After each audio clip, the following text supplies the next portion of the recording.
Morning light stretches across a weed-choked terrace. Cracked marble pavers, creepers run amok. Dawn warms the view over a rusted balustrade, down a precipice grown feral with palm and cactus, through a stand of umbrella pine to a wedge of beach, lapis water, and the silver lines of breaking waves. You lean back, the steamer chair creaking for want of linseed and recaning. Behind you, an apology for the furniture. Hard on the ass, the voice says. But apparently there's a war on.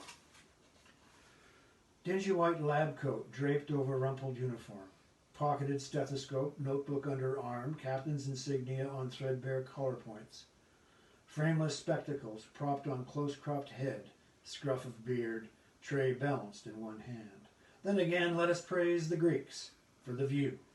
Coffee? He places the tray on a side table, arranges another chair, shares your gaze into the distance. A different time, a different place, suppressed wardrobe. He might have appeared as if from thin air, asking who ordered the Campari. The sun clears the balustrade.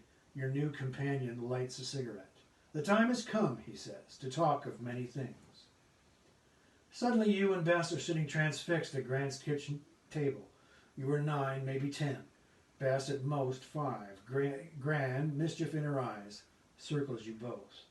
A loaf of bread, the walrus said, is what we chiefly need. Pepper and vinegar besides are very good indeed. Now if you're ready, oysters dear, we can begin to feed.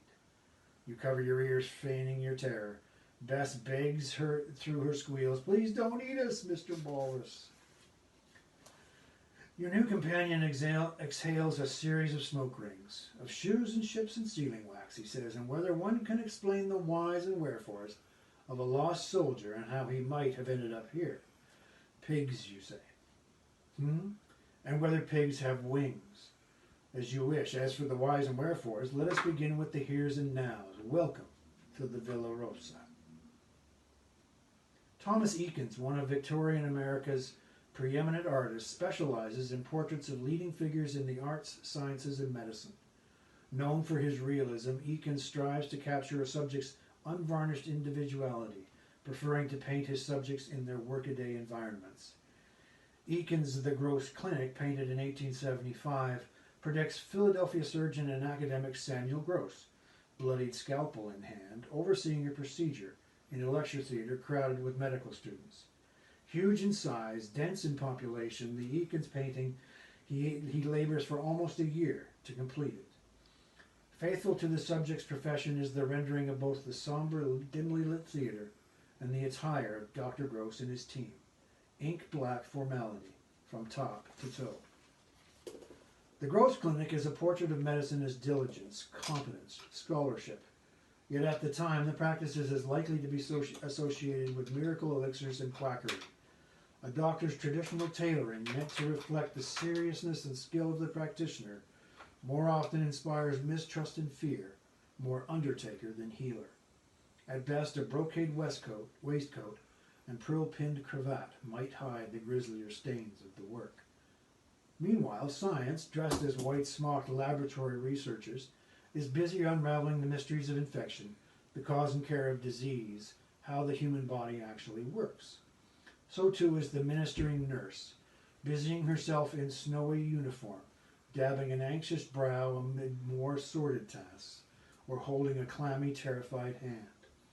From alabaster to chalk, medical white becomes to represent hygiene, health, hope. Thus, 14 years later, Eakins paints the Agnew Clinic. Again, the scene is a medical school operating theater, this time with good Dr. Agnew conducting a partial mastectomy and holding his own scalpel as baton. Setting and staging are familiar, but the house lights have come up. There's been a costume change. The theater is bright to the point of glaring. Agnew and his assistants virtually glow in their white coats, aprons, and smocks. And yet, for all its advancements, medicine remains a dark art, an inscrutable practice that can make a patient feel uneasy, even threatened. The new wardrobe does little to help. Nerves still jitter, sweat still dampens the forehead, blood pressure still rise when one hears, the doctor will see you now. So much so that the medical profession coins a term, white coat syndrome.